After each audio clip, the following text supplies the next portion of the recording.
Hey guys, today we are going to discuss two small topics.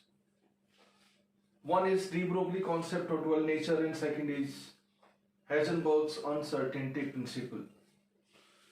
De Broglie concept of dual nature means wave nature as well as particle nature.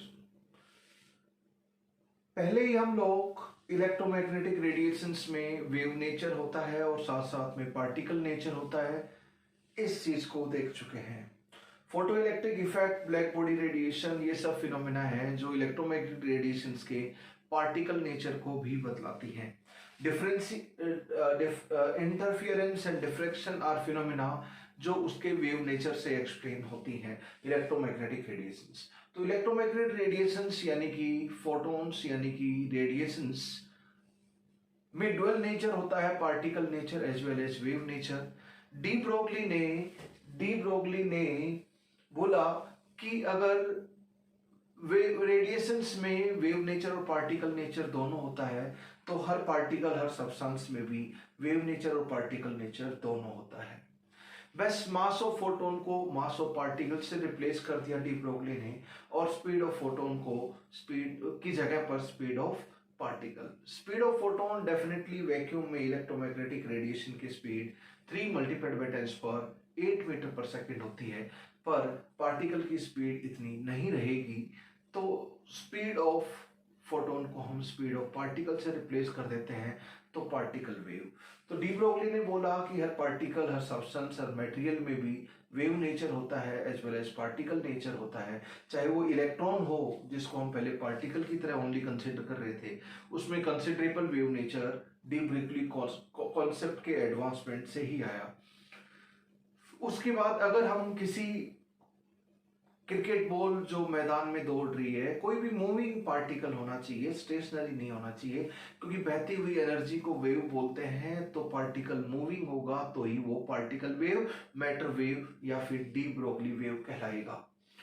तो electron move कर रहा है particular orbit में तो वो moving particle है, वो एक कंसिडरेबल वेव नेचर भी रखता है। डी ब्रोगली रिलेशन से हम लोग वेरीफाई भी करेंगे।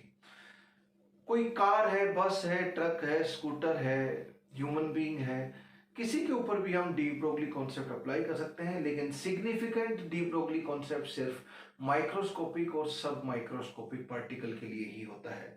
D Broglie concept is significant only for microscopic and सब माइक्रोस्कोपिक पार्टिकल्स। दोस्तों, जो डी ब्रोगली कॉन्सेप्ट है वो डी ब्रोगली वेवलेंथ, ये क्या है? ये वेवलेंथ कहलाती है डी ब्रोगली वेवलेंथ। और वेव को हम बोलेंगे D Broglie wave, particle wave, matter wave. एक पार्टिकल है जिसका मास m है and it is moving with speed v, तो उसका मोमेंटम हो गया mv। तो h अपॉन p या h अपॉन mv, मोमेंटम को हम mv लिख सकते हैं डेफिनेटली। तो कोई भी पार्टिकल m मास का है, v स्पीड से घूम रहा है, तो उस पार्टिकल में वेव नेचर होता है जिसको पार्टिकल वेव या मैटर वेव हम लोग बोल देते हैं। और डी ब्रोगली दिया तो डी ब्रोगली वेव भी बोल देते हैं। तो पार्टिकल वेव बोलो, मैटर वेव बोलो, डी ब्रोगली वेव बोलो, व्हाटएवर भी एम एस का पार्टिकल पर मूविंग होना चाहिए। अगर वी जीरो हुआ, अगर स्टेशनरी हो गया तो लेमडा इनफाइनाइट होगी, यानी कि उसमें वेव नेचर मीनिंगलेस है। P को mv लिख सकते हैं, मोमेंटम को हम खूब फिजिक्स में यूज करते हैं 2m काइनेटिक एनर्जी ऐसे भी लिख सकते हैं, और चेंज इन काइनेटिक एनर्जी को QE मॉडुलस भी लिख सकते हैं। लेट मी एक्सप्लेन कि मोमेंटम को हम काइनेटिक एनर्जी की फॉर्म में कैसे लिखेंगे। देखो बच्चों, आप लोग जानते हैं P क्या होता है? mv होता है, राइट। एक काम कर दूं मैं, p square is equal to m square v square, right? Can I write it like this? mv square, ऐसा मैंने क्यों किया? क्योंकि half mv square kinetic energy होती है, तो mv square लेकर आएंगे तो ही हाफ mv square आएगा। तो हाफ 2 से मल्टीप्लाई कर दो, 2 से डिवाइड कर दो। Guys and girls, this is kinetic energy, 2m multiplied by kinetic energy. p square ये है, तो P क्या हो जाएगा? घूंघट निकाल दीजिए,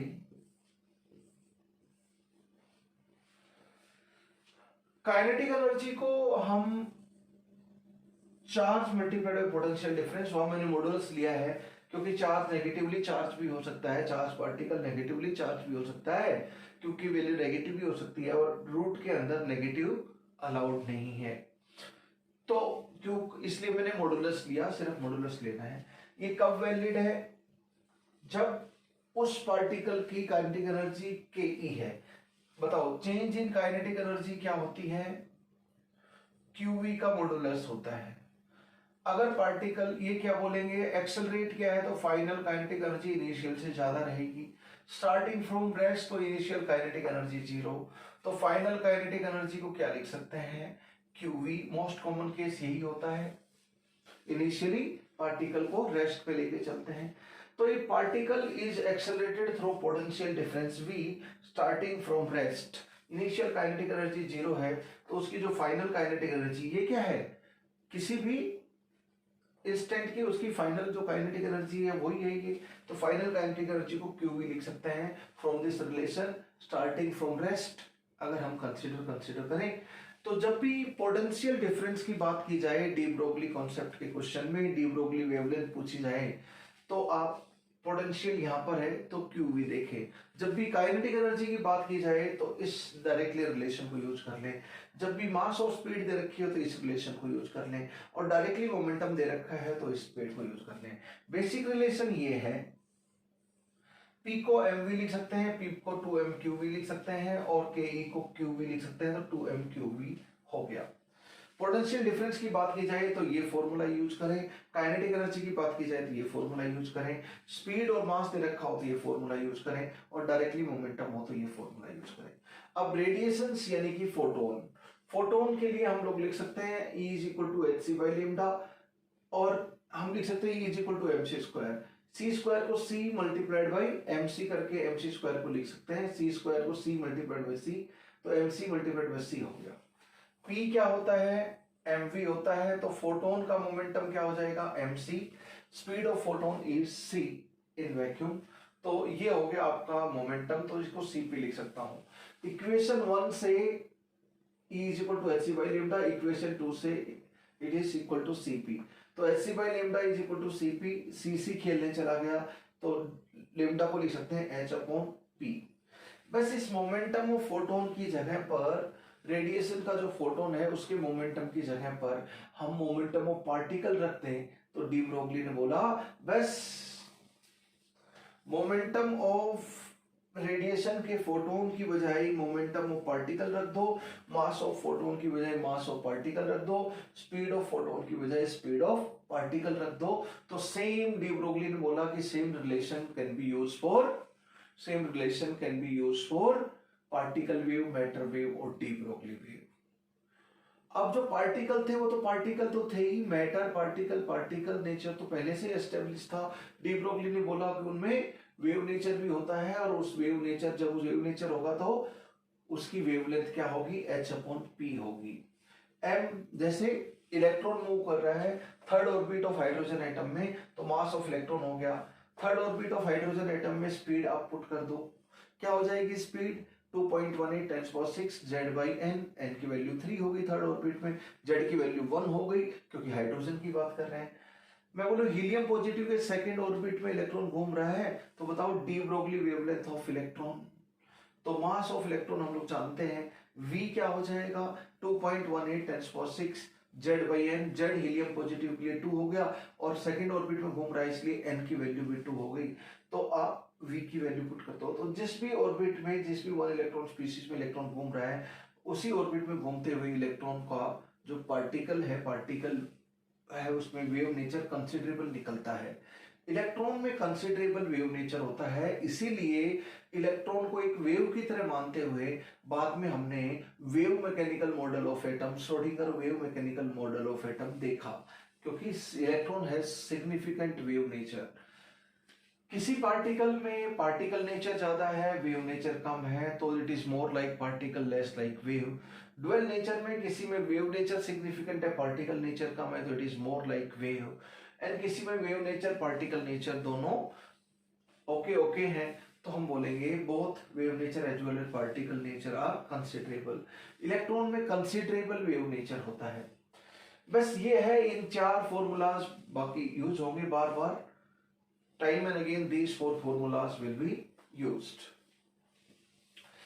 मैं फिर से रिपीट कर देता हूं, ये तो इसका डेरिवेशन हो गया, हाउ दिस इज। अगर मैं आपको de Broglie wavelength of particle wave versus momentum की बात करूं, तो एक इक्वेशन बन जाएगी lambda is equal to h upon p. यहां से देखेंगे lambda p is equal to h, तो ये क्या हो गया मेरा y, ये हो गया x is equal to constant, h Planck's constant है, तो x y is equal to constant, मतलब रेक्टेंगुलर हाइपरबोलिक ग्राफ रहेगा।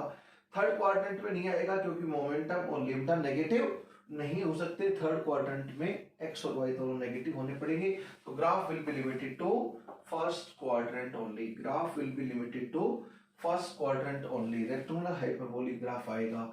इस इक्वेशन से आप देख सकते हो ये de Broglie wavelength of particle wave, matter wave और डी ब्रोगली वेव है।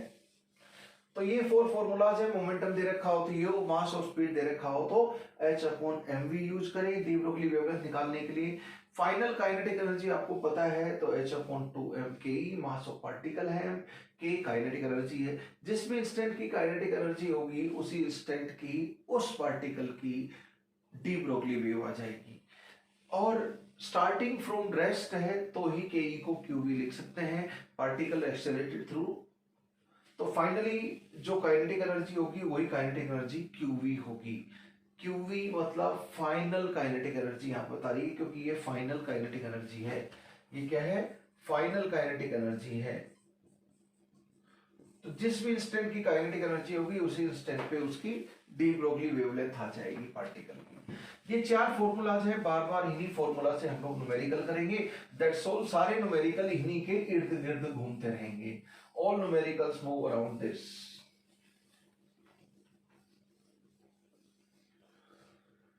तो डी ब्रोगली कॉन्सेप्ट क्या है, बस इंपॉर्टेंट फॉर्मूला ये है, और इस फॉर्मूला को हम लोग बार बार यूज करते रहेंगे फॉर न्यूमेरिकल्स। एक हम क्वेश्चन करते हैं, electron find D Broglie wavelength of first electron moving with speed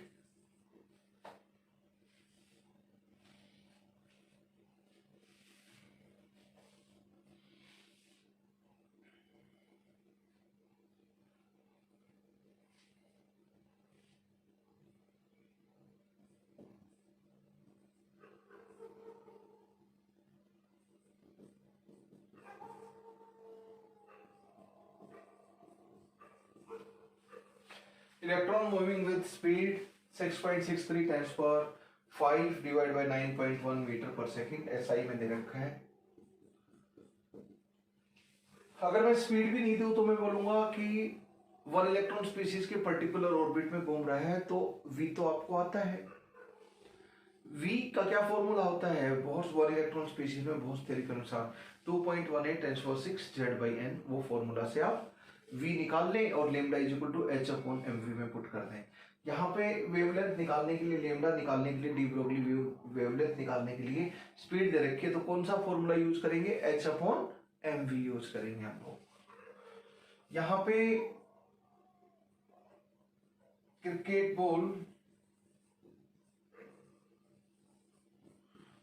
मास आपको दे रखा है क्रिकेट बॉल का 66.3 gram for example. mass cricket ball having mass this, moving with speed 10 power 6 metre पर सेकेंड और 10 power 3 मीटर पर second, काफी high speed होती है, 10 power 2 ले लीजिए मीटर पर सेकेंड, स्टिल काफी हाई स्पीड है वो, ठीक है। कोई भी बंदा है, मान लीजिए राम का जो मास है वो 66.3 kg है। राम मूविंग होना चाहिए, particle moving with speed 10 meter पर सेकेंड। सबके लिए डी ब्रोगली वेवलेंथ हमें निकालना है। अच्छा, और इस क्वेश्चन से हम एक इंटरप्रिटेशन निकालेंगे कि इलेक्ट्रॉन के लिए तो वेव नेचर कंसिडरेबल है। वेवलेंथ नैनोमीटर एंगस्ट्रॉम में आए तो जनरल वेवलेंथ इसी ऑर्डर की होती है। आपने अभी तक पढ़ा है वेवलेंथ 3000 एंगस्ट्रॉम 200 नैनोमीटर इस तरह मिलती है वेवलेंथ कंसिडरेबल जनरली। तो अगर नैनोमीटर एंगस्ट्रॉम में कुछ 100 और 1000 में इस तरह की इसके आसपास वैल्यू आई वेवलेंथ की, तो हम बोलेंगे कंसिडरेबल वेव नेचर है। लेकिन अगर वेवलेंथ बहुत छोटी आ जाए, 10⁻30 मीटर, 10⁻25 मीटर, 10⁻40 मीटर, इस तरह की वेवलेंथ आ जाए तो हम बोलेंगे वेव नेचर कंसिडरेबल नहीं है। वेव नेचर कंसिडरेबल नहीं है। तो दोस्तों फर्स्ट क्वेश्चन हम लोग निकालते हैं इलेक्ट्रॉन का H/mv। H की वैल्यू है 6.63 10⁻34 SI में। मास ऑफ इलेक्ट्रॉन, इलेक्ट्रॉन है तो इलेक्ट्रॉन का मास कितना हो जाएगा 9.1 10⁻31। यही हम लेके चलेंगे। Theory of relativity, Einstein theory of relativity से मास होता है m = m0 1 - v²/c²। ये क्या है, मास, रेस्ट मास। जब कोई रेस्ट पे होगा यानी कि v = 0 होगा, उस टाइम का मास है ये रेस्ट मास। ये रिलेटिव मास हो गया। ये तो c कांस्टेंट है, c की वैल्यू क्या है 3 × 10⁸। अलग अलग स्पीड होगी पार्टिकल की तो अलग अलग उसका इफेक्टिव मास होगा। अगर उसका इफेक्टिव मास होगा तो ये आइंस्टाइन थ्योरी ऑफ रिलेटिविटी से आती है। Theory of relativity given by Einstein, इससे रिलेटिव मास आपका कैलकुलेट होता है। अलग अलग स्पीड पे जाएंगे तो अलग अलग मास होगा। यहाँ पर यहाँ से आप देख सकते हो स्पीड बढ़ेगी तो मास का क्या होगा, मास भी चेंज होगा। और variation you can see from this relation, अलग अलग स्पीड होगी तो अलग अलग मास होगा। हम इससे भी मास निकाल सकते हैं, लेकिन हम इलेक्ट्रॉन का रेस्ट मास होता है 9.1 10⁻31 kg। अनलेस अदरवाइज स्टेटेड हम वही मास लेकर चलेंगे। v स्पीड ऑफ इलेक्ट्रॉन दे रखा है 6.63, बहुत आसानी से पुट कर दो 9.1 10⁵। सब कुछ SI में है तो लेमडा भी SI में आएगा मीटर पर सेकंड। 6.63 6.63 9.1 9.1। आगे मुझे कैलकुलेशन बताने की जरूरत नहीं है, बहुत ही आसान है कैलकुलेशन। तो ये 10⁻³ हो गया और 10⁻8 मीटर हो गया, यानी कि 100 एंगस्ट्रॉम हो गया। 10⁻8 मीटर है तो इसको 100 × 10 मीटर लिख सकता हूँ, 100 एंगस्ट्रॉम। एंगस्ट्रॉम के आसपास की वैल्यू आ रही है, that means significant wave nature है। तो इलेक्ट्रॉन में सिग्निफिकेंट वेव नेचर निकला। इस क्रिकेट बॉल की अगर मैं लेमडा निकालूं तो लेमडा ऑफ बॉल, ये लेमडा किसका है आपका इलेक्ट्रॉन का है, कंसिडरेबल वेव नेचर है। यहाँ पर बताओ cricket ball of mass moving with speed, mass और स्पीड दे रखी है तो कौन सा फॉर्मूला लगाएंगे लेमडा का, H/mv लगाएंगे। तो ये H हो गया 6.63 10⁻34 SI में। मास कितना है 66.3 ग्राम है पर किलोग्राम SI यूनिट में, किलोग्राम में पुट करते हैं। स्पीड कितनी है आपकी 10⁻2 मीटर पर सेकेंड। ये हो गया आपका 10 टाइम्स चला गया इधर तो 10⁻3 और 3 - 3 ये चला गया, 10⁻34 मीटर आ गया lambda of ball. That is very small. तो इसमें कंसिडरेबल क्रिकेट बॉल या किसी बॉल में ये बड़ा पार्टिकल है, इसमें वेव डी ब्रोगली वेवलेंथ बहुत छोटी है तो वेव नेचर कंसिडरेबल नहीं है। तो हम बोलेंगे cricket ball is more having more particle nature and less wave nature. अगर हम ह्यूमन बीइंग की राम की अगर वेवलेंथ निकालें तो h अपॉन एम वी, मास और स्पीड दे रखी है तो फॉर्मूला यूज करेंगे h अपॉन एम वी। मास कितना है 66.3 केजी, डायरेक्टली केजी में है, बहुत अच्छी बात है, मास केजी में होता है। स्पीड भी मीटर पर सेकंड में है, तो दिस इज, ये इसका 10 टाइम हो गया, 10⁻⁻36 meter, 10⁻36 meter. Again wavelength is very small. तो ह्यूमन बीइंग में और क्रिकेट बॉल में ये बड़े पार्टिकल हैं, मैक्रोस्कोपिक पार्टिकल हैं, तो इन सब पार्टिकल में wave nature, de Broglie concept applicable तो है पर सिग्निफिकेंट वेव नेचर नहीं दे रहा। तो de Broglie concept is not significant for macroscopic particle but it is significant for microscopic particle. तो इलेक्ट्रॉन में कंसिडरेबल वेव नेचर होता है, इलेक्ट्रॉन में कंसिडरेबल वेव नेचर होता है। ये चीज डेड्यूस कर ली हमने इस न्यूमेरिकल से, this has been deduced from this numerical. Electron has considerable wave nature. अगर आपको स्पीड पता हो किसी पार्टिकल की तो उस स्पीड के ऊपर उसका मास कितना है वो हम निकाल सकते हैं, रेस्ट मास हमें पता है। तो सी तो पता ही है 3 × 10⁸, अलग अलग स्पीड होगी तो अलग अलग मास होगा। आप आइंस्टाइन थ्योरी ऑफ रिलेटिविटी के इक्वेशन से उसका अलग अलग स्पीड के ऊपर क्या मास होगा वो निकाल सकते हो वेरी इजीली। ओके, पर इसकी जरूरत आपको नहीं पड़ेगी न्यूमेरिकल में, दैट इज देयर, पर बहुत ही उसको यूज करवाए तो यूज कर सकते हो। अब अगर हम बात करें next question, if electron is accelerated through potential difference V, कौन इलेक्ट्रॉन, प्रोटॉन नहीं electron, electron is accelerated through potential difference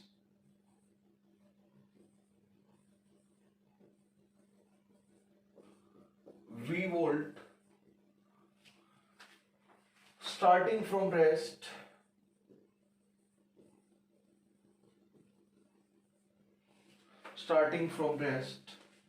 then its de Broglie wavelength is given by 150 divided by V volt है potential difference, और ये angstrom में रहेगा lambda की value. ये formula आप एमएमएल कर ले, पर किसके लिए यूज करना, जब इलेक्ट्रॉन V पोटेंशियल डिफरेंस से एक्सेलरेट करें तो मान लो V की वैल्यू 10 वोल्ट है, तो काइनेटिक एनर्जी फाइनली कितनी रहेगी उसके पास, 10 इलेक्ट्रॉन वोल्ट रहेगी। एक ही बात है, V अगर 20 वोल्ट है, स्टार्टिंग फ्रॉम रेस्ट है, तो फाइनल काइनेटिक एनर्जी कितनी रहेगी उसकी, 20 इलेक्ट्रॉन वोल्ट रहेगी। तो को बोले 30 इलेक्ट्रॉन वोल्ट काइनेटिक एनर्जी है, तो दैट इज इक्विवेलेंट टू कि स्टार्टिंग फ्रॉम रेस्ट इलेक्ट्रॉन को 30 वोल्ट पोटेंशियल डिफरेंस से एक्सेलरेट किया। एक ही बात है, तो यहाँ पे 30 पुट कर दोगे आप कन्वीनियंटली।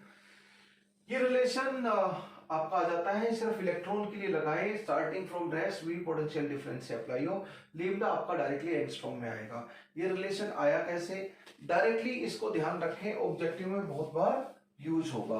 बोलेंगे 20 इलेक्ट्रॉन वोल्ट काइनेटिक एनर्जी है, तो it is equivalent to 20 volt potential difference से इलेक्ट्रॉन को एक्सेलरेट किया स्टार्टिंग फ्रॉम रेस्ट, तो यहाँ पे 20 वैल्यू पुट कर दो। ओके, बताओ जब potential difference starting from rest से, तो डायरेक्ट कौन सा फॉर्मूला यूज कर सकते हो आप डी ब्रोगली वेवलेंथ का, H upon 2m 2 multiplied by mass multiplied by QV, ये यूज कर सकते हो बिंदास। यस, Q का मतलब क्या है आपका, माइनस ही है, क्योंकि इलेक्ट्रॉन है, इलेक्ट्रॉन का चार्ज माइनस E होता है, पर मॉडुलस ले लेंगे तो ये हो गया H अपॉन 2mEV, ये आ जाएगा, माइनस E का मॉडुलस E हो गया। अब ये हो गया, अगर मैं ऊपर भी स्क्वायर ले लूं तो h स्क्वायर हो जाएगा। सबकी वैल्यू जरा पुट कर दीजिए आप, 6.63 10⁻⁻34 टू मास ऑफ इलेक्ट्रॉन होता है 9.1 × 10⁻31, ये हो गया 1.6 × 10⁻19,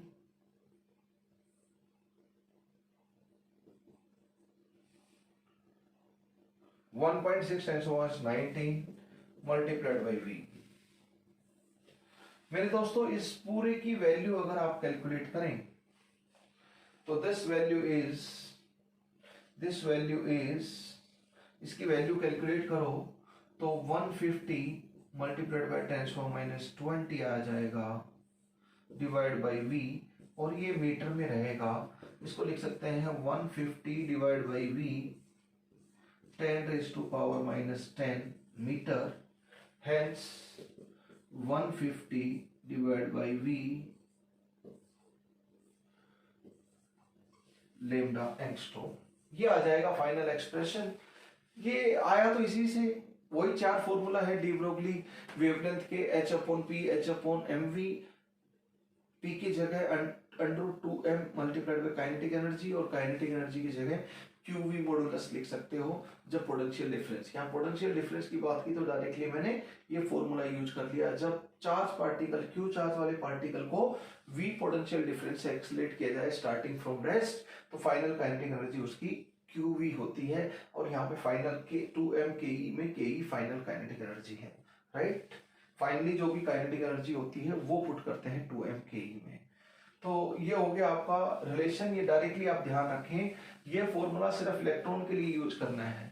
आपको बोलेंगे पहले 100 इलेक्ट्रॉन वोल्ट काइनेटिक एनर्जी थी इलेक्ट्रॉन की, अब 30 वोल्ट से रिटार्ड कर दिया, तो 30 इलेक्ट्रॉन वोल्ट कम हो गई होगी, तो कितनी हो गई होगी? 70 इलेक्ट्रॉन वोल्ट हो गई होगी।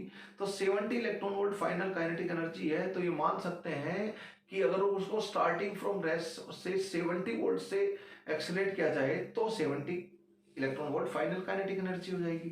तो यहाँ पे डायरेक्टली 70 वोल्ट पुट कर दो तो फाइनल उसकी डी ब्रोगली वेवलेंथ आ जाएगी रिटार्डेशन के बाद। फाइन, ये रिलेशन इलेक्ट्रॉन के लिए आप बिंदास यूज कर सकते हो जब भी पोटेंशियल दे रखा हो, you can use it directly, और बहुत बार ऑब्जेक्टिव में ये यूज भी होगा। अब अगर मैं बात करूं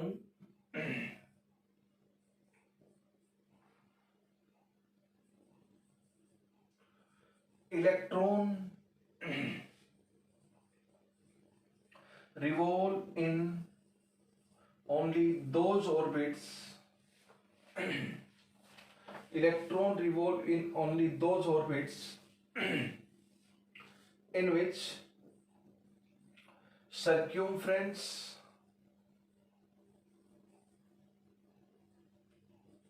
of orbit is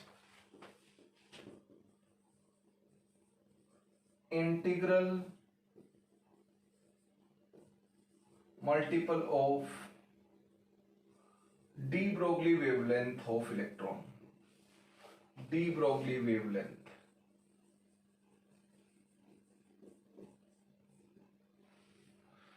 यानी कि सर्क्यूमफ्रेंस कितना होता है 2πr is some integer multiplied by lambda, ये रिलेशन है, इसको हम यूज करेंगे। ये in phase motion of electron wave के लिए है, in phase motion of electron wave. n क्या है? ऑर्बिट नंबर है, n की वैल्यू 1 2 3 4, n इज एक्चुअल में ऑर्बिट नंबर, और ये एक इंटीजर है, ये है पॉजिटिव इंटीजर।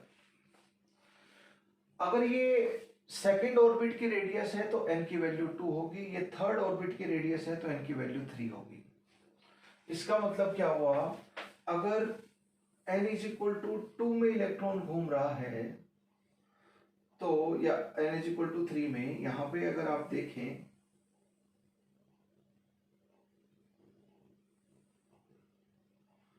देखो यहां से यहां तक थोड़ा अच्छा डायग्राम बना लेना।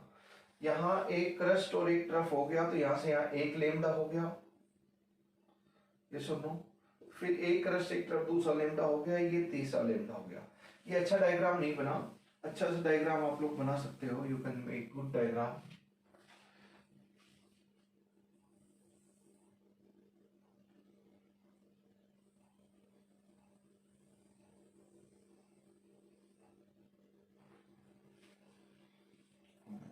एक क्रस्ट एक तरफ, एक क्रस्ट एक तरफ, एक क्रस्ट एक तरफ। तो यहाँ पे कितने लेमडा हो गए? यहां से यहां अगर हम जाएं तो दिस इज 1 लेमडा। एक बार क्रस्ट और एक बार ट्रफ आ गया तो 1 लेमडा बोलेंगे। यहाँ पे फिर क्रस्ट और ट्रफ आ गया तो 2 सा लेमडा हो गया। फिर यहां से यहां तक तीसरा लेमडा, चौथा लेमडा। तो यहाँ पे हाउ मेनी वेवलेंथ? 4। तो ये ऑर्बिट नंबर 4 होगा। फोर्थ ऑर्बिट का जो सर्कमफ्रेंस है उसमें इलेक्ट्रॉन को डी ब्रोगली वेव माने तो कितने वेवलेंथ में वो सर्कमफ्रेंस कवर कर लेगा? 4 लेमडा में। थर्ड ऑर्बिट में है तो कितनी वेव्स होंगी? 4। This is equal to orbit number as well as number of waves या number of lambda, number of waves. तो आपको डायरेक्टली ऑब्जेक्टिव में क्वेश्चन पूछेंगे कि फिफ्थ ऑर्बिट में घूम रहा है तो कितनी नंबर ऑफ वेव्स में सर्कमफ्रेंस कवर कर लेगा इलेक्ट्रॉन? इलेक्ट्रॉन मतलब डी ब्रोगली वेव, तो आप बोलोगे 5। सिक्स्थ ऑर्बिट में घूम रहा है तो 6 वेव में कर लेगा। थर्ड ऑर्बिट में घूम रहा है तो 3 वेव्स में कर लेगा। तो सर्कमफ्रेंस इज इक्वल टू कौन सा ऑर्बिट नंबर है multiplied by D Broglie wavelength, यानी कि नंबर ऑफ वेव्स और नंबर ऑफ वेवलेंथ्स। तो अगर फर्स्ट ऑर्बिट है तो 1 लेमडा में सर्कमफ्रेंस कवर कर लेगा, थर्ड ऑर्बिट है तो 3 लेमडा में कर लेगा, फिफ्थ ऑर्बिट है तो 5। तो डायरेक्टली आपको पूछेंगे, आईआईटी में इवन क्वेश्चन पूछ चुके हैं कि in how many waves circumference of third orbit is covered by electron. तो थर्ड ऑर्बिट है तो n इज इक्वल टू 3, यानी कि 3 लेमडा में number of waves is equal to 3 में सर्कमफ्रेंस कवर हो जाएगा। In phase motion of electron wave. अब इन फेज और आउट ऑफ फेज का मतलब मैं आपको बाद में समझाऊंगा, अभी नहीं समझा रहा, but you need to consider it directly. 2 pi r is equal to n lambda. 2 pi, मैं एक छोटी चीज बता देता हूं, अगर 3 लेमडा में पूरी सर्कमफ्रेंस कवर होती है तो बोलते हैं in phase motion of electron wave है। अगर 3 पॉइंट समथिंग या 2 point something fractional some fraction multiplied by lambda में सर्कमफ्रेंस कवर कर रहे हैं तो out of phase of electron wave है, out of phase motion of electron wave है। In phase motion of electron wave, in phase motion of electron wave की ही condition है ये कि circumference is equal to n lambda. 2 pi r is equal to n lambda. यहाँ पे radius है, radius को आप क्या लिख सकते हो? बोर्स थ्योरी से लिख सकते हो, r1 rn, ये nth ऑर्बिट की रेडियस है। rn को क्या लिख सकते हो? r1 multiplied by n square, उसी का फर्स्ट ऑर्बिट की radius multiplied by n square. तो यहाँ पे आप रेडियस और डी ब्रोगली वेवलेंथ का कोरिलेशन देख सकते हो। जब भी रेडियस और डी ब्रोगली वेवलेंथ का कोरिलेशन देखना हो तो ये रिलेशन न्यूमेरिकल में यूज करना पड़ेगा। तो डी ब्रोगली का जो मैंने इनिशियल फॉर्मूला बताया था, लेमडा का h/p h/mv, mv की जगह √2 mkev, ke की जगह qv, जब पार्टिकल रेस्ट से v पोटेंशियल डिफरेंस से एक्सेलरेट किया जाए, तो उसके अलावा दूसरा फॉर्मूला डी ब्रोगली क्वेश्चन में ये है। ठीक है, this is the second formula. n orbit number है, n फ्रैक्शनल वैल्यू नहीं हो सकती, वो out of phase motion of electron wave हो जाएगा। हमें क्या चाहिए? In phase. In phase motion of electron wave मतलब एन इंटीजर होना चाहिए। तो ये एक और रिलेशन है जो न्यूमेरिकल में काम आएगा। 2 pi r of any orbit is equal to orbit number multiplied by lambda.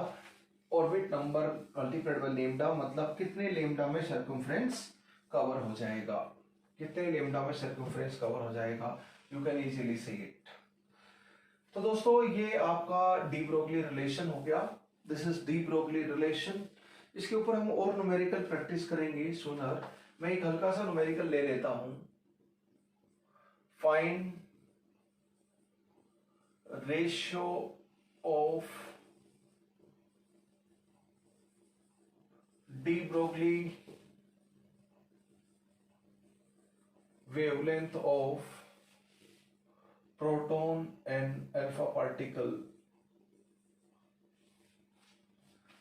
if they are accelerated through 10 volt and 20 volt potential difference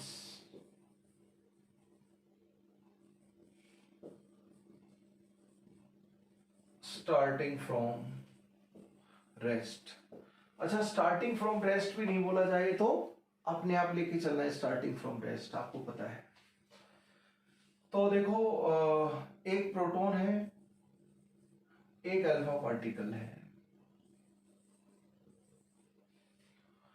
proton का मास कितना होता है 1 AMU। अल्फा पार्टिकल का मास कितना होता है 4 AMU। तो अगर मैं इसको m बोलूं तो इसको मैं 4m बोल सकता हूं बिंदास। What is charge on proton plus E?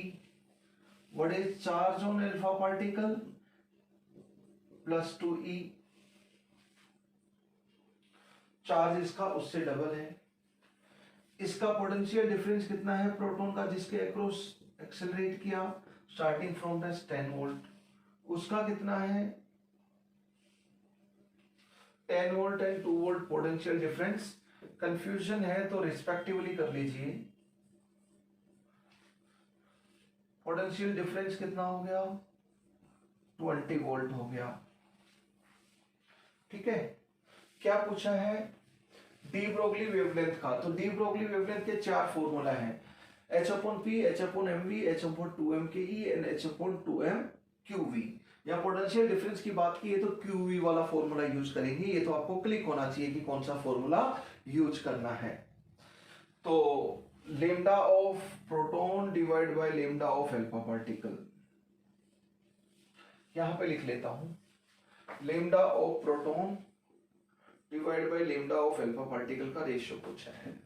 Lambda का कौन सा फॉर्मूला यूज करेंगे H/2m of proton Q of proton V of proton. इधर हो गया H/2m of alpha particle Q of alpha particle V of alpha particle. अब proton का मास और अल्फा पार्टिकल का चार्ज और प्रोटॉन का चार्ज पॉजिटिव होता है तो मॉडुलस लेने की जरूरत नहीं है। इधर ये आ गया H के साथ उड़ गया 2 के साथ उड़ गया, तो क्या आ गया m alpha q alpha potential difference of alpha mass of proton charge of proton potential difference of proton. ऐसे आप देख सकते हो बिंदास। तो मास ऑफ अल्फा पार्टिकल कितना है 4m है और ये मास ऑफ प्रोटॉन m है। रेशियो है तो मैं पूरी वैल्यू नहीं पुट करूंगा ऑब्वियसली। यहां m charge of alpha particle कितना है +2e और प्रोटॉन का चार्ज e है, तो ये 2e है और ये e है। Potential difference of alpha particle कितना है 20 वोल्ट है और ये कितना है 10 वोल्ट है। e और m के साथ खेलने चला गया तो क्या बचा 4 multiplied by 2 multiplied by 20 by 10, ये आ गया 4, यानी कि 4:1 is your answer. 4:1 is your answer. ठीक है, इस तरह आप देख सकते हो बड़ी आसानी से रिलेशन। कौन सा फॉर्मूला यूज करना है वो आपको देखना पड़ेगा।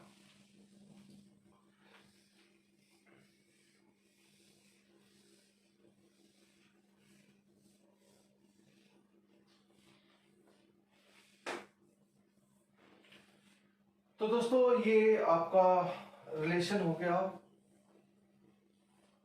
अब एक चीज हम लोग देख सकते हैं,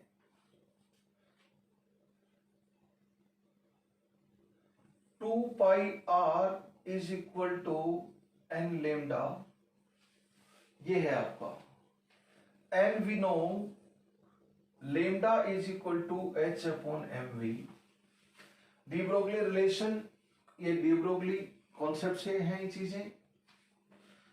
अगर मैं लेमडा को यहां पर पुट कर दूं तो क्या आ गया 2πr is equal to n h/mv। 2π को इधर ले आता हूं, mv को इधर पोजीशन एक्सचेंज कर लेता हूं तो ये mvr is equal to nh/2π। ये क्या आ गया Bohr's postulate of angular momentum.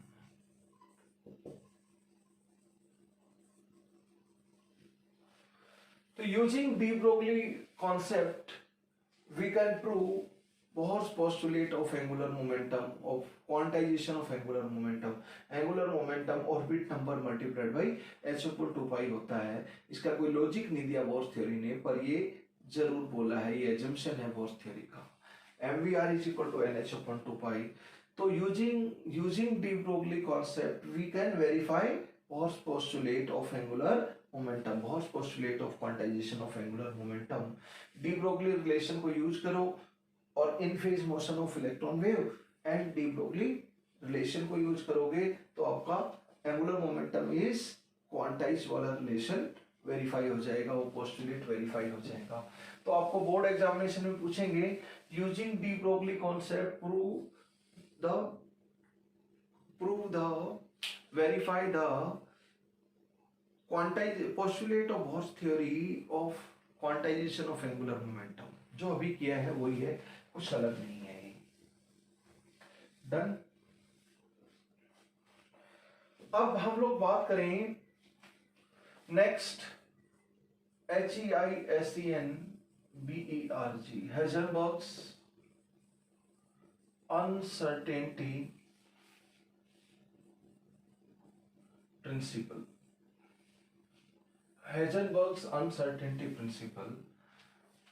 Uncertainty का मतलब चेंज और एरर होता है।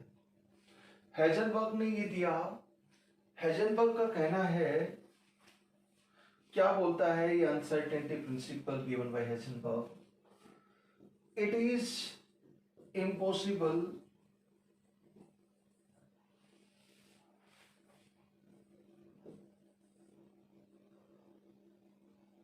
To determine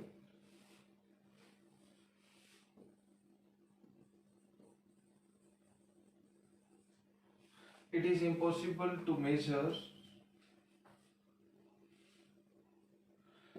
exact position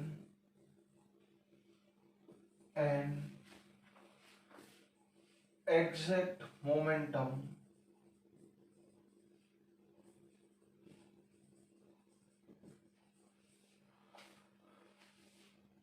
of submicroscopic particle like electron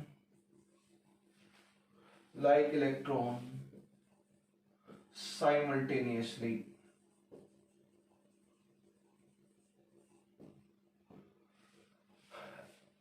exact position and exact momentum या मोमेंटम एग्जैक्टली मोमेंटम और स्पीड रिलेटेड है, तो exact momentum and exact position simultaneously किसी भी सब माइक्रोस्कोपिक पार्टिकल लाइक इलेक्ट्रॉन की मेजर करना पॉसिबल नहीं है।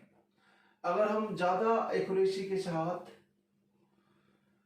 Position of electron, wave nature आने के बाद इलेक्ट्रॉन की फिक्स पोजीशन है नहीं, इलेक्ट्रॉन तो वेव की तरह ऐसे ऐसे घूम रहा है, यस और नो। अब इसका वेव नेचर के बाद हम बोलेंगे कि इलेक्ट्रॉन की ना एग्जैक्ट पोजीशन और एग्जैक्ट स्पीड और एग्जैक्ट मोमेंटम बताना इम्पॉसिबल है। पोजीशन को एग्जैक्टली डिटरमाइन करने की कोशिश करते हैं एक्सपेरिमेंटली, तो मोमेंटम और वेलोसिटी में अनसर्टेनिटी बढ़ जाती है, एंड मोमेंटम और वेलोसिटी को एग्जैक्टली ज्यादा एक्यूरेसी के साथ मेजर करने की कोशिश करते हैं तो पोजीशन में अनसर्टेनिटी बढ़ जाती है। एक्सपेरिमेंट कुछ ऐसे कैरी आउट करते हैं तो उनसे कंक्लूजन निकलता है थ्रू एक्सपेरिमेंटल रिजल्ट। तो इसी चीज को हम लोग मैथमेटिकली बोलेंगे। एक मैथमेटिकल रिलेशन दिया है हेजनबर्ग ने, वो मैथमेटिकल रिलेशन ये बोलता है कि डेल्टा एक्स मतलब uncertainty in position of particle and delta p मतलब uncertainty in momentum of particle. इसकी वैल्यू कम करने की कोशिश करते हैं तो ये बढ़ जाता है, इसकी वैल्यू कम करने की कोशिश करते हैं तो ये क्या है अनसर्टेनिटी इन पोजीशन, ये क्या है अनसर्टेनिटी इन मोमेंटम। इन दोनों का जो मल्टीप्लिकेशन है वो h अपॉन 4 पाई होता है या फिर उससे बड़ा होता है। h upon 4 pi is constant, h upon 4 pi is constant. where what is delta x? Delta x is uncertainty in position, position को हम x से लिखते हैं of सब microscopic particle like electron. Delta p is uncertainty in momentum of सब microscopic particle like electron. ये सबसे पहला रिलेशन है. इसके अलावा हाइजेनबर्ग के दूसरे रिलेशन भी हम लिख सकते हैं, डेल्टा एक्स और डेल्टा पी. इसमें बहुत ही सिंपल टाइप के न्यूमेरिकल आएंगे. किस तरह? इसमें डेल्टा एक्स की वैल्यू दे दें, डेल्टा पी की वैल्यू दे दें, दोनों में से डेल्टा एक्स दे दें, डेल्टा पी पूछ लें, डेल्टा पी दे दें, डेल्टा एक्स पूछ लें. इस तरह का क्वेश्चन रहेगा कॉमनली. पर वो डेल्टा एक्स की वैल्यू डायरेक्टली ना देकर they will circulate the thing indirectly देंगे. वो इनडायरेक्टली कैसे देंगे कि बस वही समझने की बात है. बाकी इसमें कुछ दमखम नहीं होता. इसके न्यूमेरिकल में बहुत ही आसान न्यूमेरिकल होते हैं, बहुत कॉमनली पूछे जाते हैं. जब आंसर निकालना हो तो यहाँ पे इक्वल टू का साइन मान ले और ऑप्शन पे टिक कर दें. इक्वल टू का साइन मानते ही मान लो इसकी वैल्यू दे रखी है और ये निकालें और इक्वल टू का साइन लगा दें तो ये मिनिमम आएगा. कैसे? डेल्टा एक्स की वैल्यू मान लो k है तो डेल्टा p क्या हो जाएगा? Greater equal to h upon 4 ये k है तो k इधर आ जाएगा. तो डेल्टा p की मिनिमम वैल्यू क्या होगी? h अपॉन 4 k या उससे बड़ी होगी. तो इक्वल टू का साइन कर दूंगा तो ये क्या आया? मिनिमम आया. मैथमेटिकली देख सकते हो, बड़े सिंपल है. तो कुछ भी नहीं बोला हो तो uncertainty in position, uncertainty in momentum, इसकी मिनिमम वैल्यू निकालनी होती है. अदर फॉर्म्स में लिखें डी ब्रोगली रिलेशन को तो other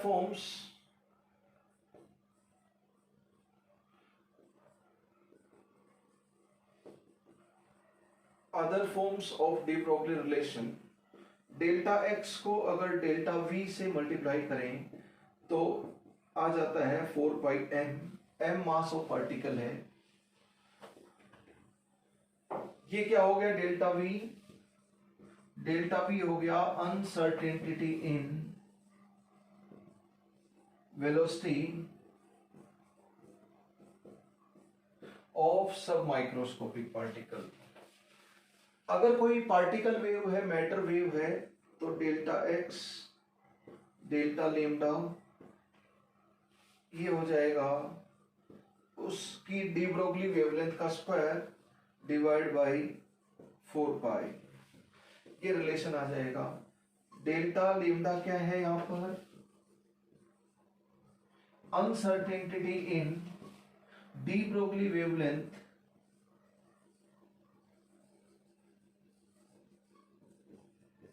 of sub microscopic particle. अगर डेल्टा ई है एच ई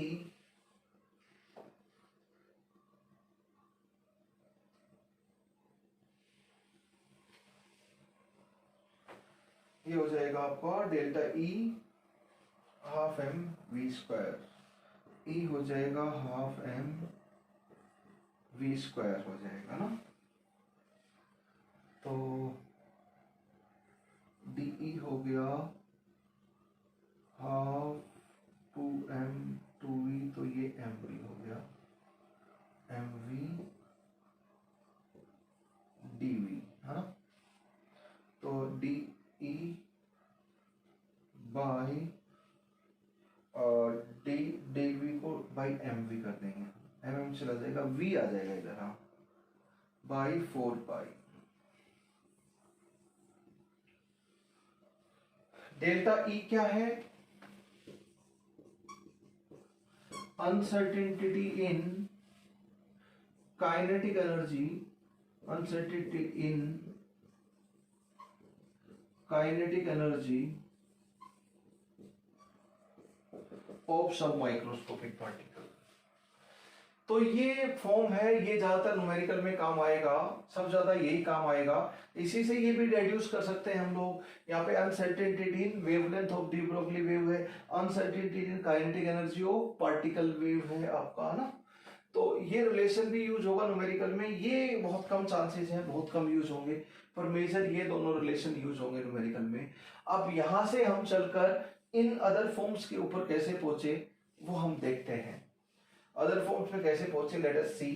डेल्टा एक्स पोजीशन है, delta x uncertainty in position है, p position momentum of particle है, delta p uncertainty momentum of particle है, v वेलोसिटी ऑफ पार्टिकल है, delta v uncertainty in velocity of particle है, lambda de Broglie wavelength of particle है, तो delta lambda uncertainty in de Broglie wavelength of particle है, e kinetic energy of particle है, delta e is uncertainty in kinetic energy of particle है, e क्या है, kinetic energy है यहाँ पर।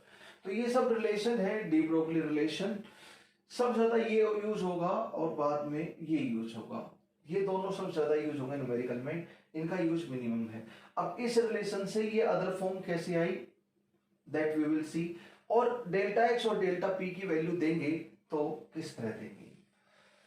तो दोस्तों यहाँ पे लेमडा स्क्वायर है, यहाँ पर v आ गया स्पीड ऑफ पार्टिकल, बस थोड़ा थोड़ा यहाँ पर फर्क है, अलग अलग अनसर्टेनिटी की फॉर्म में आपका other form of Heisenberg uncertainty principle आ जाते हैं। अब जो मेजर दो फॉर्म है जो ऑब्जेक्टिव में आपको काम आती रहेंगी वेरी फ्रिक्वेंटली, वो दो फॉर्म में लिख रहा हूं यहाँ पर। जो दो फॉर्म है, एक डेल्टा एक्स, देखो पी को क्या लिख सकते हैं, मोमेंटम,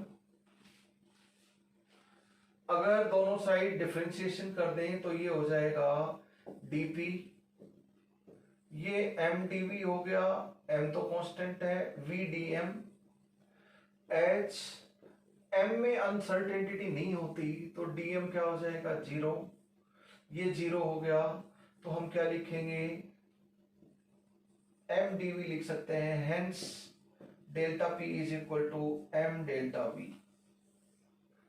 जरा आप यहां पे इसको इस्तेमाल करो तो डेल्टा x को क्या लिख सकते हैं, m डेल्टा v लिख सकते हैं, h अपॉन 4 पाई m, 4 पाई, अगर m को उधर ले जाए नीचे तो ये क्या हो जाएगा, 4 पाई m। हेंस द रिलेशन, जो सेकंड फॉर्म थी आपकी, मैंने बोला था ये काफी यूज होगी दूसरे नंबर पे, ये दोनों फॉर्म ही मोस्टली यूज होंगी आपको। यहाँ पे h अपॉन 4 पाई है, यहाँ पे h अपॉन 4 पाई m है। जब इसकी वैल्यू दे दें डेल्टा एक्स की यूनिट क्या होगी, SI यूनिट मीटर होगी, वैसे कुछ भी हो सकती है, SI में बात करें। डेल्टा p की यूनिट क्या होती है, जो mv की यूनिट होती है, kg मीटर पर सेकेंड, ये हो जाएगा, और इसकी मीटर हो जाएगी, तो दोनों का यहाँ पे kg मीटर स्क्वायर पर सेकेंड हो जाएगी, दोनों की यूनिट देखें तो कंबाइन। डेल्टा एक्स की यूनिट मीटर हो जाएगी एसआई में, और डेल्टा वी की यूनिट होती है वही होगी मीटर पर सेकेंड, ठीक है। एच की एसआई वैल्यू आप जानते हो 6.63 × 10⁻34 कैलकुलेशन के लिए, 4 पाई m, मास ऑफ पार्टिकल, सब माइक्रोस्कोपिक पार्टिकल का मास। This is also just like de Broglie concept is significant for microscopic and submicroscopic particle.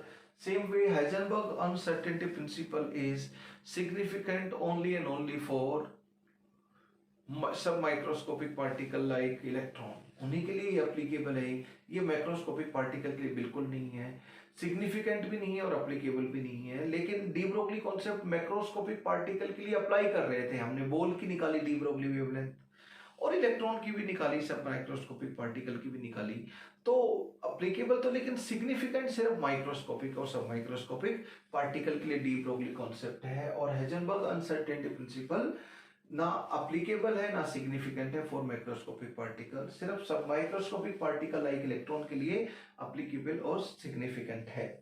तो delta x delta we h upon 4 pi m, ये दूसरा रिलेशन आ गया, units आ जाता। इसकी value दे दी जाए और इसकी पूछ ली जाए तो इक्वल टू का साइन पुट करके आप लोग निकाल दोगे और वो मिनिमम निकलेगी।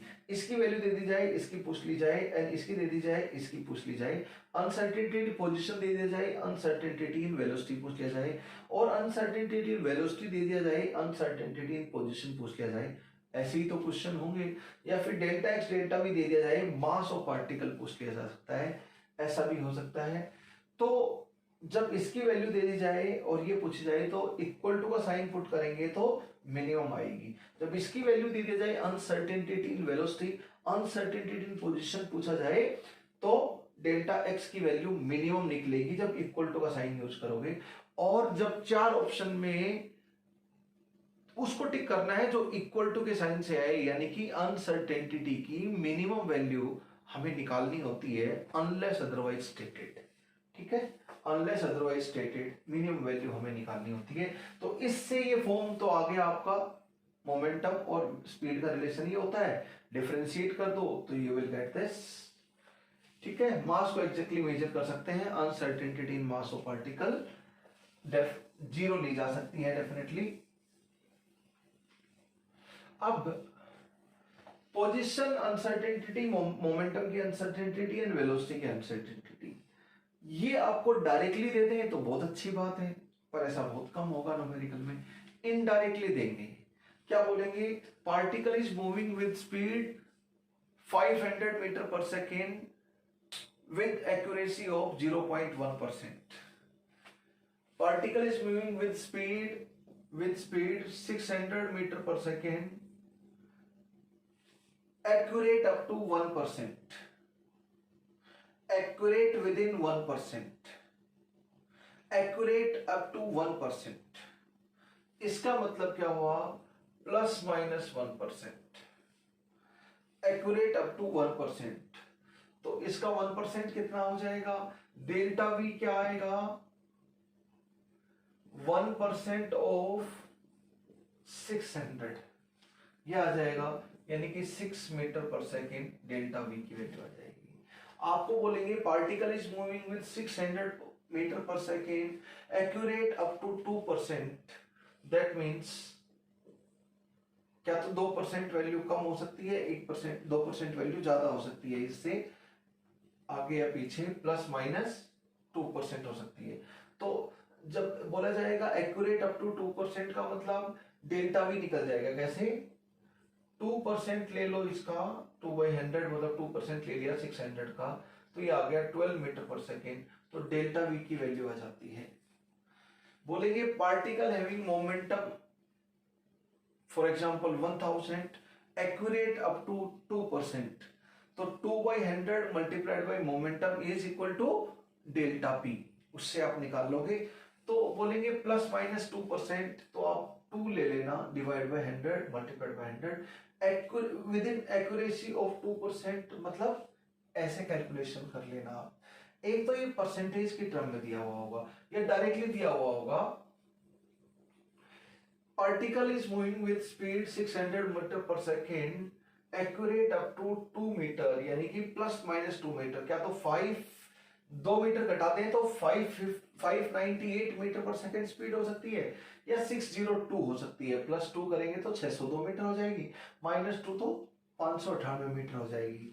तो 598 602 के बीच में कहीं पे बह सकती है, तो मेन पोजीशन से 2 मीटर इधर और 2 मीटर उधर अनसर्टेनिटी है, यानी उतना एरर है।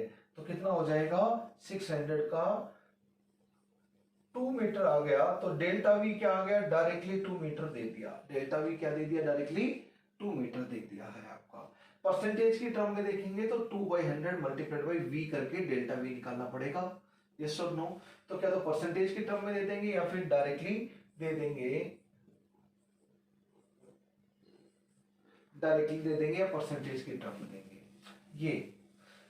इसी तरह मोमेंटम और पोजीशन की अनसर्टेनिटी भी डायरेक्टली दे देंगे कि particle is moving along x axis as x is equal to 200 centimeter plus minus 2 centimeter, मतलब डेल्टा एक्स की वैल्यू 2 सेंटीमीटर दे दी।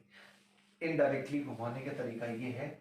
और परसेंटेज की टर्म में भी दे सकते हैं, जिस तरह वेलोसिटी की मैंने बात की थी, मोमेंटम, पोजीशन और ये वेलोसिटी की अनसर्टेनिटी इनडायरेक्टली इस तरह परसेंटेज की टर्म में या फिर within 2 centimeter, within 2 meter पर सेकेंड इस तरह देंगे तो भी आप आसानी से लिख सकते हो वैल्यू। अनसर्टेनिटी इन पोजीशन की वैल्यू बोलेंगे एक पार्टिकल है moving randomly within spherical cavity, ये स्फेरिकल कैविटी है ऑफ रेडियस आर, या फिर कोई क्यूबिकल कैविटी है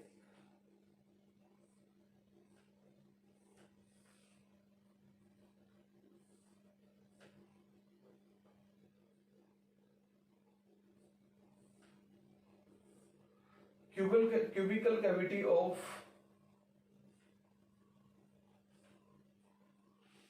एज लेंथ ए, तो इसका बॉडी डायगोनल कितना हो जाएगा √3a। तो देखो आप यहां से देखोगे तो मिनिमम डिस्टेंस ये हो सकता है और मैक्सिमम ये क्या हो सकता है, ये आपका डिस्टेंस k मान लो तो ये k+2r हो जाएगा यहां से यहां तक। तो अनसर्टेनिटी कितनी हो गई 2 times radius r, 2 times radius हो गई। जब भी कोई बोला जाए ऑब्जेक्टिव क्वेश्चन में कि particle is moving randomly in A spherical cavity of radius r, तो अनसर्टेनिटी पोजीशन डायमीटर के बराबर ले लेना, अनसर्टेनिटी इन पोजीशन डायमीटर के बराबर ले लेना। यानी कि सबसे दूर वाले 2 पॉइंट क्या होंगे स्फेरिकल कैविटी में, डायमीट्रिकली अपोजिट एंड पे होंगे, डायमीटर जितना डिस्टेंस होगा 2r जितना डिस्टेंस होगा। बॉडी डायगोनल पे सबसे दूर वाले 2 पॉइंट कौन से होंगे, बॉडी डायगोनल पे होंगे और वो √3a होता है। तो पार्टिकल यहाँ पे घूम रहा है रैंडमली, तो मैक्स अनसर्टेनिटी इन पोजीशन कितनी हो सकती है, मैक्सिमम √3a हो सकता है। तो ये आपको वैल्यू लेनी आनी चाहिए। स्फेरिकल कैविटी में है तो डायमीटर के बराबर डेल्टा एक्स ले लोगे, और क्यूबिकल कैविटी में है तो √3a के बराबर ले लोगे। यानी कि स्फेयर के अंदर सबसे दूर वाले 2 पॉइंट का डिस्टेंस डायमीटर होता है तो वो ले लो, और क्यूब में सबसे दूर वाले 2 पॉइंट का आपस में डिस्टेंस होता है √3a, तो वो ले लीजिए आप डेल्टा एक्स की value. As simple as that. These are different ways of indirectly giving delta x, indirectly giving delta x. तो डेल्टा एक्स की वैल्यू डायरेक्टली ना देकर परसेंटेज की टर्म में दे देंगे, इनडायरेक्टली देंगे। अब अदर फॉर्म में और क्या क्या है, अदर फॉर्म में डी ब्रोगली वेवलेंथ की फॉर्म में uncertainty in de Broglie wavelength delta lambda की टर्म में हम लेके आते हैं। तो डी ब्रोगली रिलेशन आप जानते हो, lambda is equal to h/p। तो p को हम लिख सकते हैं, यहाँ डेल्टा p है, इससे हमें लेके आना है वो रिलेशन, तो p को लिख सकते हैं h/λ। तो ये डिफरेंशिएशन करो, dp is equal to lambda का क्या हो जाएगा, लेमडा -1, इसका डिफरेंशिएशन करोगे तो -1/λ² हो जाएगा, इसका डिफरेंशिएशन करोगे तो ना। तो इसका डिफरेंशिएशन करोगे तो ये क्या आ जाएगा, h/λ² d माइनस, पर इस माइनस साइन को मैं हटा देता हूं, साइन कंसीडर नहीं करेंगे यहां पे, जरूरत नहीं पड़ती, इसलिए no sign consideration here, sign को मैंने इग्नोर कर दिया। तो ये क्या हो गया, डेल्टा p को क्या लिख सकता हूं, h delta lambda by λ², h delta lambda by λ²।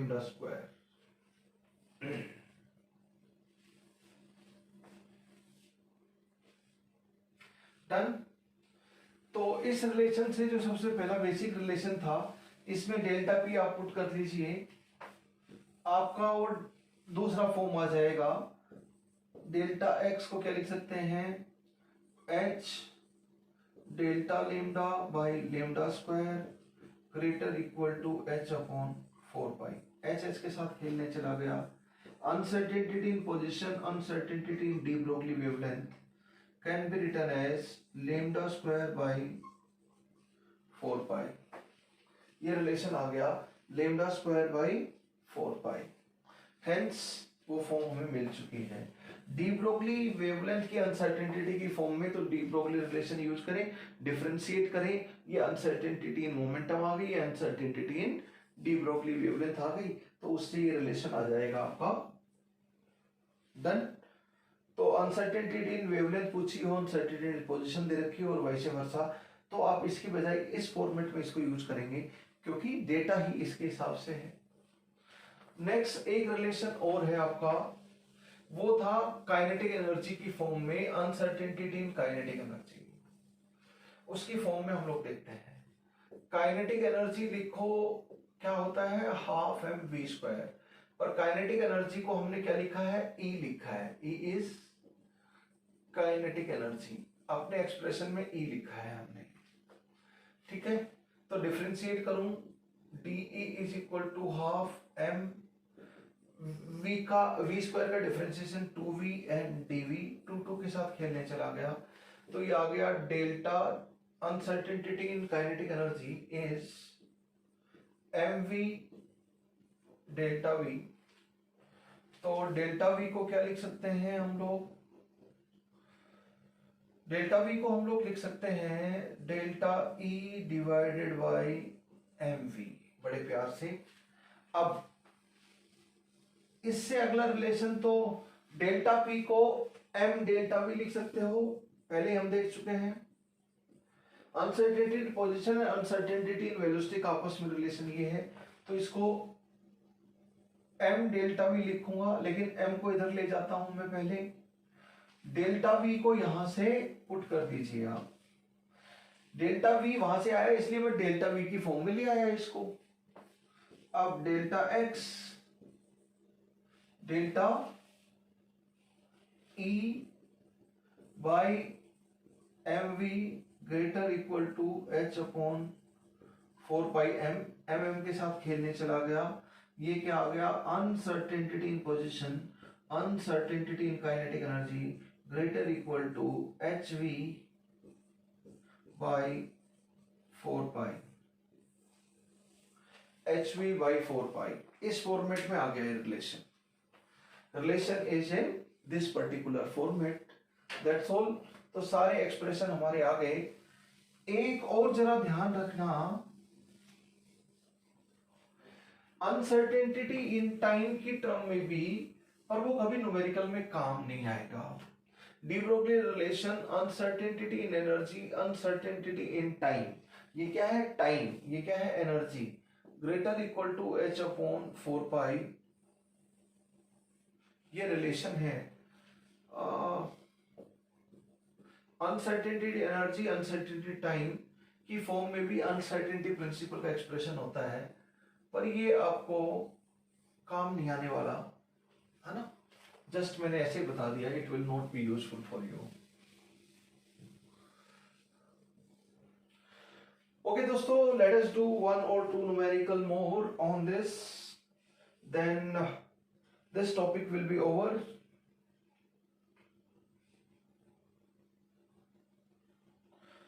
Calculate the uncertainty in velocity of,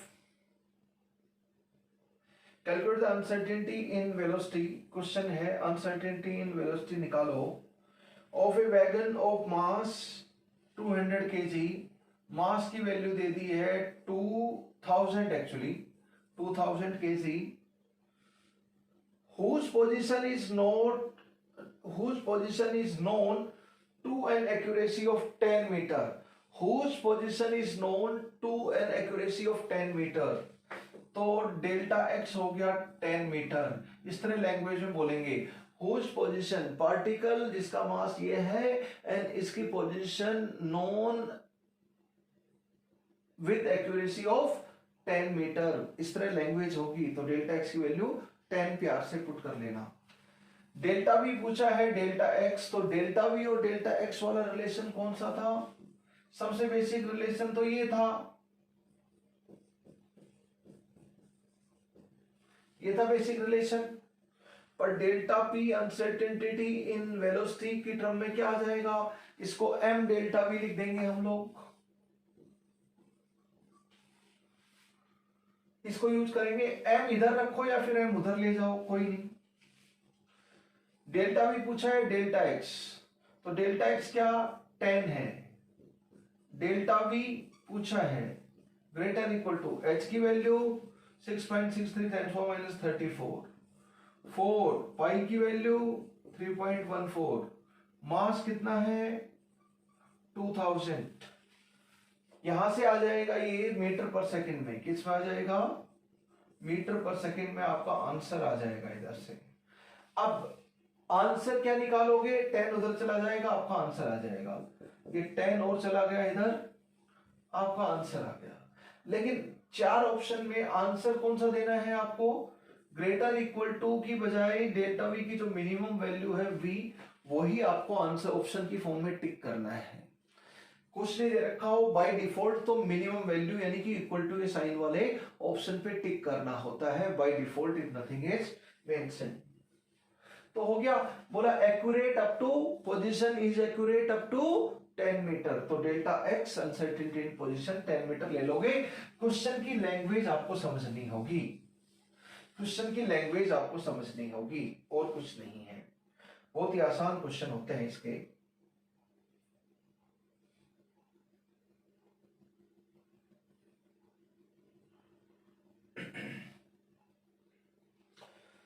next question,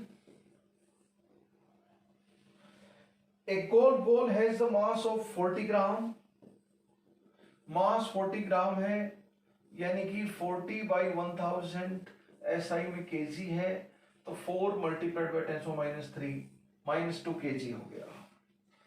and speed of 45 meter पर सेकेंड, स्पीड है 45 मीटर पर second. Speed of, if the speed can be measured with in accuracy of 2%, speed can be measured with in accuracy of 2%, यानी कि uncertainty in speed क्या आ जाएगी, 2/145 metre पर second.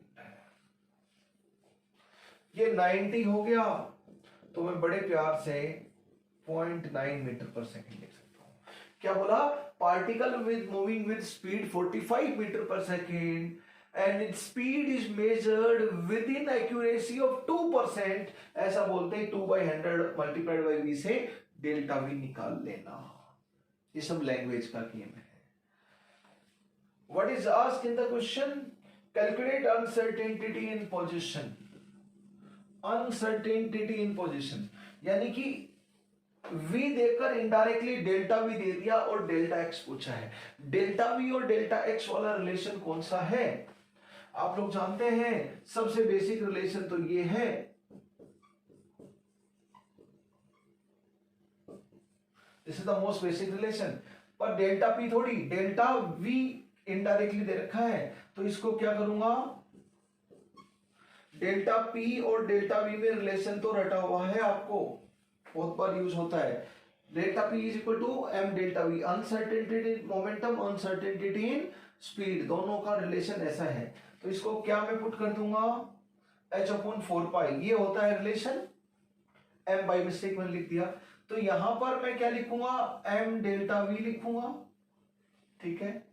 m को चाहे इधर ले जाओ, अब देखो डेल्टा v की वैल्यू दे दी, कितनी है, 0.9 SI में, डेल्टा v,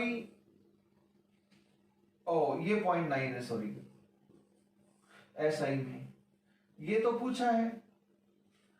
h की वैल्यू कितनी है, 10⁻34, मास कितना है, SI में इतना, पाई की वैल्यू 22/7, सब कुछ मुझे पता है, तो ये आ जाएगा। अब आपको बाय डिफॉल्ट क्या बताना है, डेल्टा x की मिनिमम वैल्यू वो इक्वल टू के साइन से आएगी। कोई भी ऑप्शन दे रखा हो तो इक्वल टू वाले ऑप्शन पे प्रेफरेबली आपको टिक करना है एज करेक्ट आंसर। तो इस तरह वैल्यूज आपको घुमा फिरा कर देंगे डायरेक्टली परसेंटेज के टर्म में। बोलेंगे एक्यूरेट अप टू 10 मीटर पर सेकेंड, तो डेल्टा वी 10 मीटर पर सेकेंड आ गया। बोलेंगे विद इन एक्यूरेसी ऑफ 2%, तो 2/100 मल्टीप्लाइड बाई वी से डेल्टा वी आ जाएगा। इस तरह आपके रिलेशन यूज होंगे। एक लास्ट क्वेश्चन हम लोग डिस्कस कर लेते हैं। Electron practically at rest initially accelerated through potential difference of 100 volt. Starting में इलेक्ट्रॉन क्या है, एट रेस्ट है, initially electron at rest. Accelerated through 100 volt. तो यहां पे काइनेटिक एनर्जी कितनी हो गई? 100 इलेक्ट्रॉन वोल्ट हो गई। डायरेक्टली जानते हो आप, पहले 0 थी काइनेटिक एनर्जी, अब 100 इलेक्ट्रॉन वोल्ट हो गई। डी ब्रोगली वेवलेंथ अब है 100 volt if it has de Broglie wavelength of lambda 1 angstrom. lambda 1 is equal to x1 angstrom. ठीक है, ये बोल रखा है। If then get retarded through 90 volt. अब क्या हुआ? रिटार्डेशन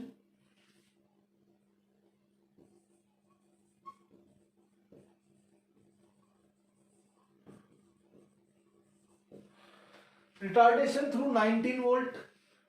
अगर इलेक्ट्रॉन को 19 वोल्ट से रिटार्ड करेंगे तो काइनेटिक एनर्जी 19 इलेक्ट्रॉन वोल्ट से घट जाएगी। पहले कितनी थी? 100 इलेक्ट्रॉन वोल्ट थी। 19 इलेक्ट्रॉन वोल्ट से घट गई काइनेटिक एनर्जी। तो कितनी काइनेटिक एनर्जी रह गई इस टाइम पे? 81 इलेक्ट्रॉन वोल्ट। वो कैसे आ जाएगा? 100 इलेक्ट्रॉन वोल्ट पहले थी, 19 इलेक्ट्रॉन वोल्ट घट गई, तो 81 इलेक्ट्रॉन वोल्ट ही रहेगी। जब 18 इलेक्ट्रॉन वोल्ट है तो डी ब्रोगली वेवलेंथ दे रखी है x2 एंगस्ट्रॉम। फर्दर क्या किया? Then further retardation of 32 volt changes the wavelength of electron to lambda 3, that is x3 angstrom. Further retardation हुआ, further retardation by 32 volt।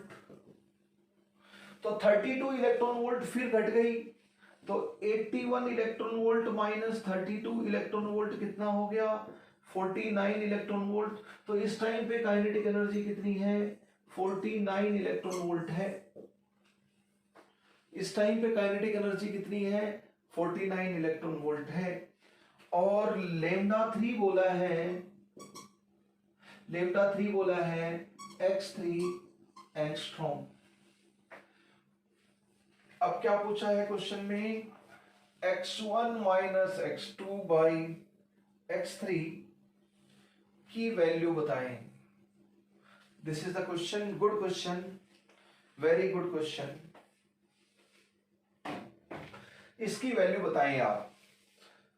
देखो, आप लोग जानते हो जब पोटेंशियल डिफरेंस वगैरह की बात की जाए तो फॉर्मूला हमारा 2mqv होता है, और इसी को ही हम लोग रेड्यूस कर लेते हैं under root 150 by v angstrom में। इलेक्ट्रॉन हो तो ये क्या है? इलेक्ट्रॉन का मास, ये इलेक्ट्रॉन के लिए।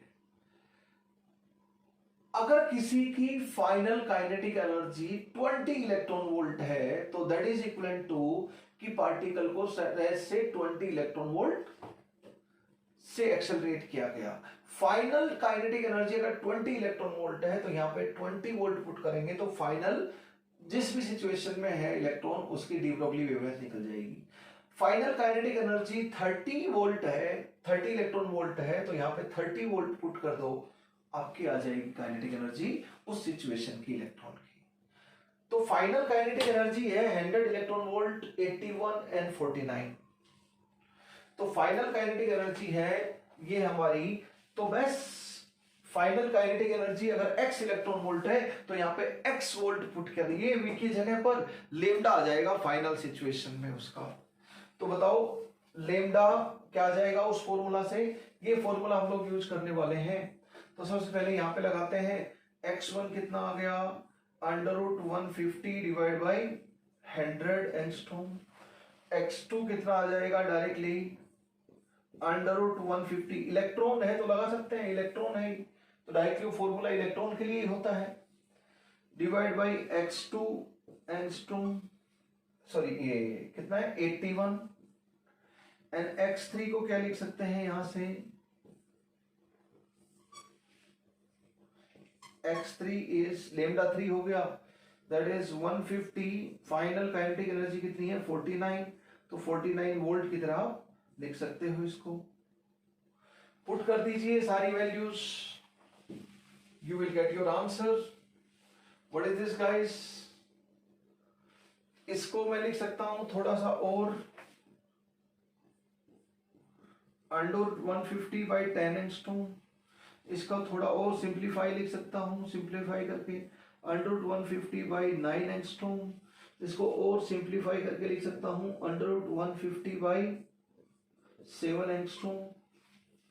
तो ये कितना हो गया, under root 150 by 10, under root 150 by 9, under root 150 by 7।